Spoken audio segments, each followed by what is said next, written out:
Necessary. The attack on America. Unleashing Manticore, killing thousands of innocent people. I'm saving the world from itself. When there's no one left to challenge Atlas, there will be no more wars. There had to be sacrifices along the way. Yeah. Twisted fucks throughout history have used the same argument. I don't think we've stopped the launch. They'll bring this entire building down on top of you! I could have killed you in the prison camp. I could kill you now. But I won't. I'm not a monster.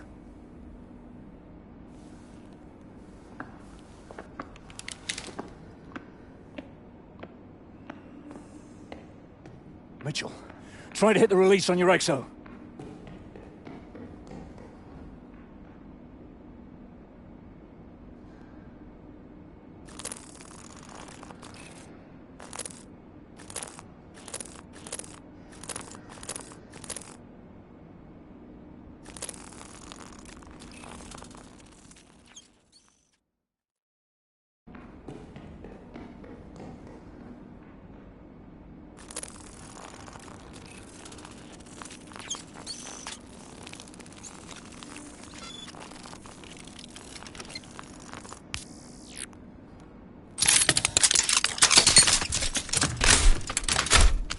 Now mine. It's not working. There's no time. If he gets away, this will all have been for nothing. Go. Now! Don't let Irons get away! Hurry, Mitchell! Keep going!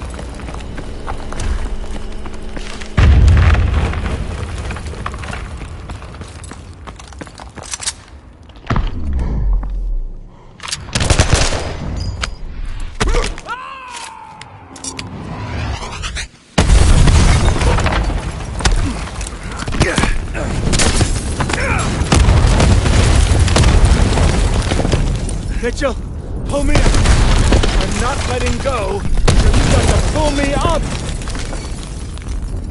Mitchell, there's only two choices. You either pull me up, or this whole building goes down and we go down with it.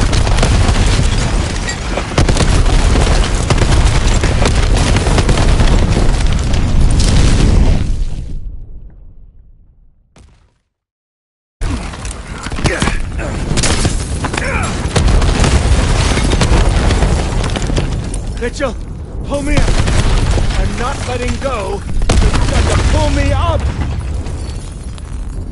Mitchell, there's only two choices. You either pull me up, or this whole building goes down and we go down with it.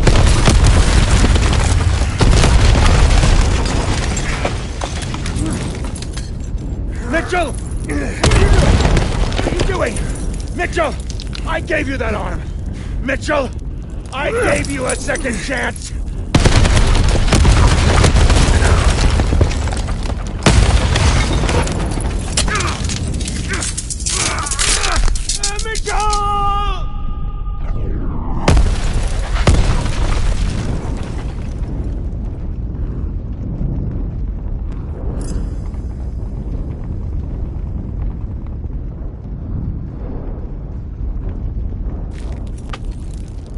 I've got you, mate.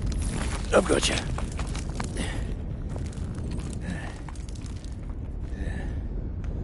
It was only gonna end one way for him. Irons gave me a second chance, and I gave it back. He thought he could solve the world's problems. If he did have the answer, he took it with him to the grave. But he was right about one thing. This wasn't the end. It was just the beginning.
I checked in on Mitchell today. No father should have to lose his son. It goes against the natural order of things. Without our sons, we have no future. I've spent my life fighting stupidity and cowardice for a better world, where good people can prosper and thrive without fear. I know the cost. I see it every day, and I accept it. But I can't accept this.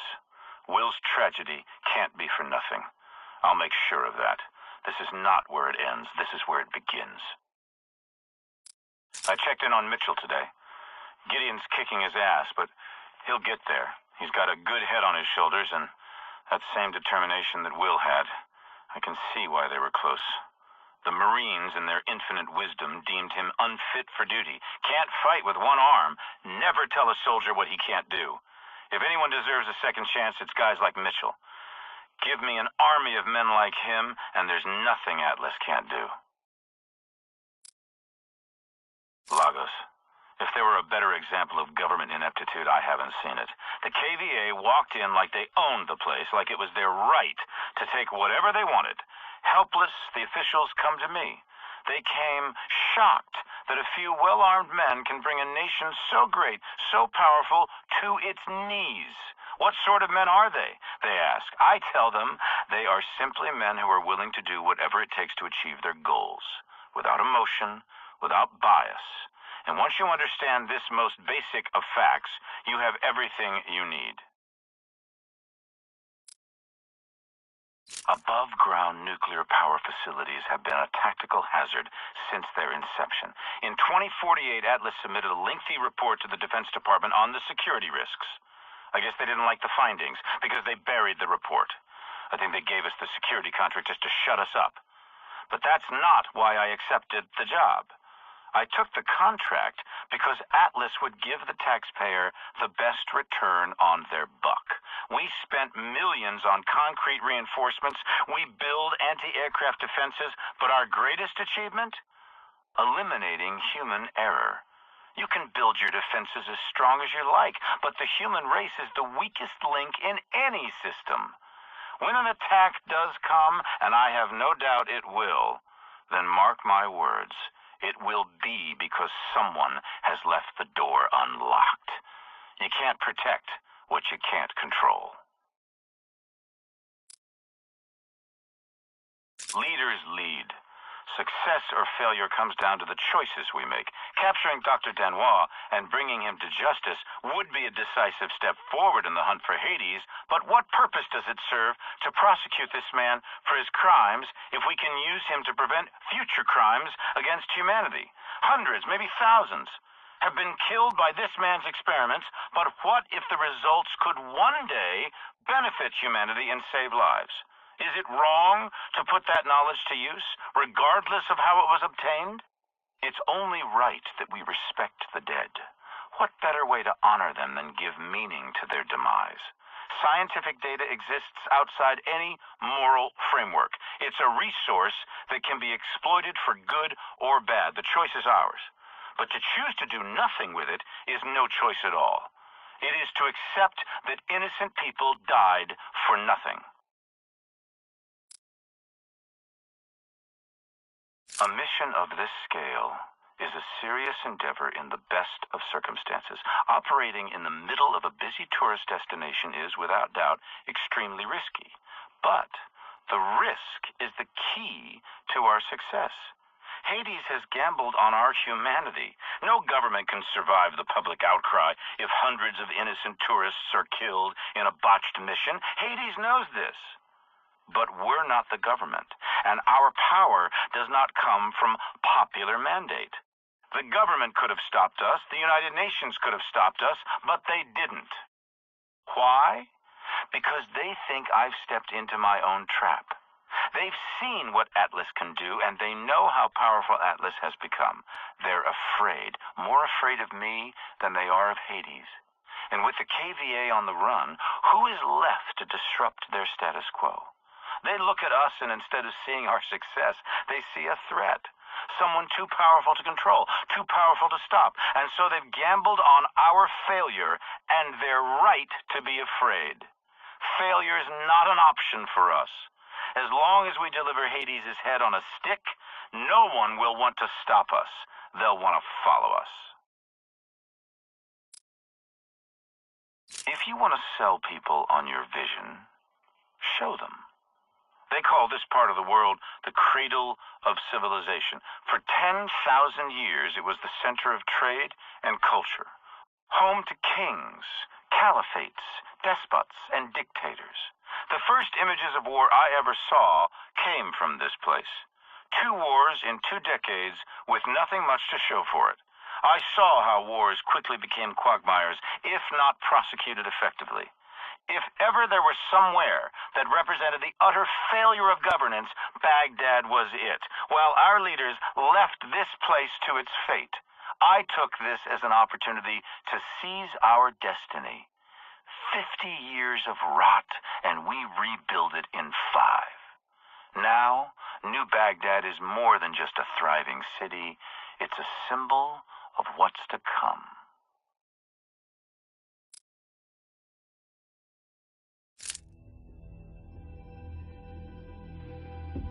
Everybody thinks their ideas are right.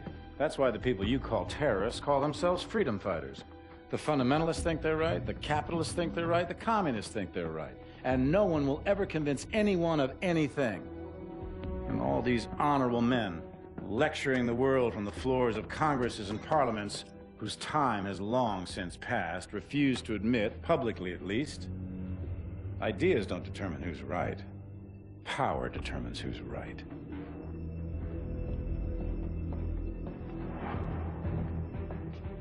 And I have the power, so I'm right.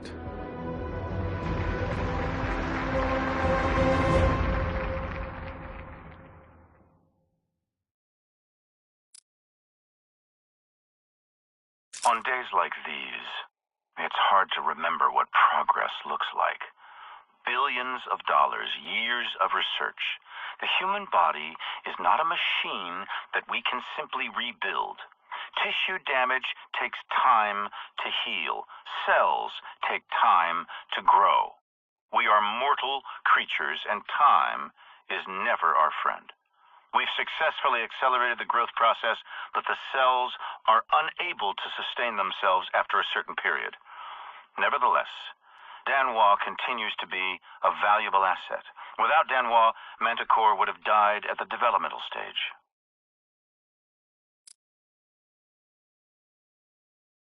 Disloyalty? There is no greater crime. There is no punishment harsh enough. They must have recruited Mitchell. I saw something in him, something you rarely see in a man. A leader. Something of myself, maybe. A man who can follow blindly, yet still think for himself. Will had to strike out on his own. Disloyal? I used to think so. But maybe I was wrong. I like to think Will would have come back into the fold, given time.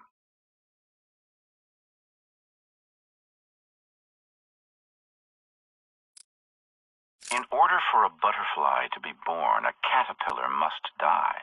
At a certain point, imaginal cells are triggered in the caterpillar's DNA.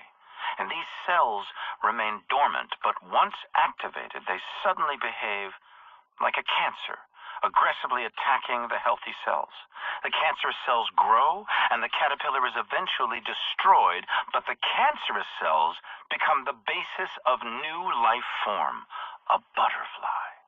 And so, the cycle continues. So cruel, yet so beautiful.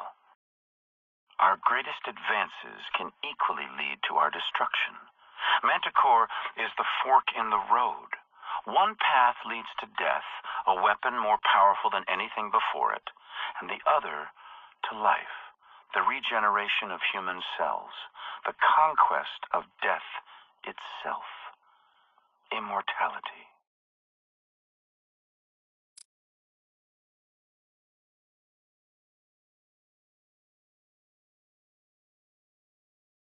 You can turn anything into a weapon. It just takes imagination. Some of the most successful military campaigns succeeded simply because no one ever imagined it was possible. If you're planning to take out the most powerful naval force on the planet, forget about doing it in the open water. strike from the depths of the ocean or strike before it's even had a chance to leave port. By collapsing the bridge on the fleet, I will accomplish two things. The first is strategic, disabling the U.S. Third Fleet. The second, symbolic. For a century, the Golden Gate Bridge has stood for U.S. technological innovation and might. Destroy a powerful symbol of strength, and you turn it into an even more powerful symbol of weakness. Make an adversary feel weak, and they will become weak. A cowardly act of terrorism? Who the hell are they kidding? I went up against the largest naval fleet to ever sail the oceans with a small company of highly skilled and highly motivated special operatives, and won. They can spin it 1,000 different ways, but the images speak for themselves. Cowardly? No. I stand by my actions. Terrorism? Most certainly. If your actions do not inspire fear and terror in the hearts of your adversary, then you have no business waging war. The attack came as I predicted it would. In forcing them to react, they reacted foolishly because they are powerless to respond in any other way. An affront to their power is an affront to their very existence, but their show of strength, might, and resolve will merely expose their complete impotence. Power? They have no real power. They have propaganda. They have resources. They have committees and budgets, votes and vetoes, propositions and tabled amendments, all useless. Tomorrow, if we wake up at all, we will wake up to a new dawn, and that's when the real work begins. This moment has been years in the making. Billions of dollars, the years of research, the setbacks and scientific breakthroughs. Many doubted that this day would come, but it has arrived. The genie is out of the bottle. Manticore exceeded all expectations and performed beautifully. Even now, having seen it with my own eyes, it feels like a miracle. I walked completely untouched as hundreds of enemy combatants lay dying all around me, struck down on the battlefield where they fought. Every man has a unique DNA, a code that is his and his alone, just as each man's destiny is his and his alone. Whoever controls Manticore controls that destiny of mankind. Nothing and nobody can stand in our way. The enemy is at our gate, but we will never let them win. What I've started will continue, whether I'm here to see it or not. I'm merely an agent for change, guiding us toward our shared destiny. Our children will live to see the end of terror, of famine, of oppression, and brutality. A world where all necessities will be provided. A world free from the tyranny of government, of artificial differences and false beliefs. A world united under one flag.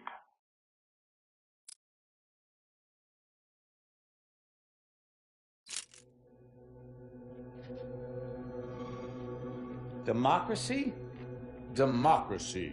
Democracy isn't what these people need. Hell, it's not even what they want. America's been running around the globe trying to install democracies in nation after nation for a century, and it hasn't worked one time. Now, why do you think that is? Because these countries don't have the most basic building blocks necessary to support a democracy. Little things like we ought to be tolerant of those who disagree with us, or we ought to be tolerant of those who worship a different god than us, or that a journalist ought to be able to disagree with a fucking president.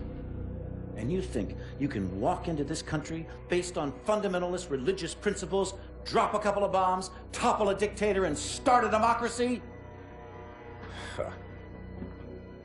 Give me a break. People don't want freedom. They want rules, boundaries, protections. From invaders and from themselves. People need a leader who can both provide the constraints and the support to keep chaos at bay. And you give them that, and they'll follow. And that's where I come in.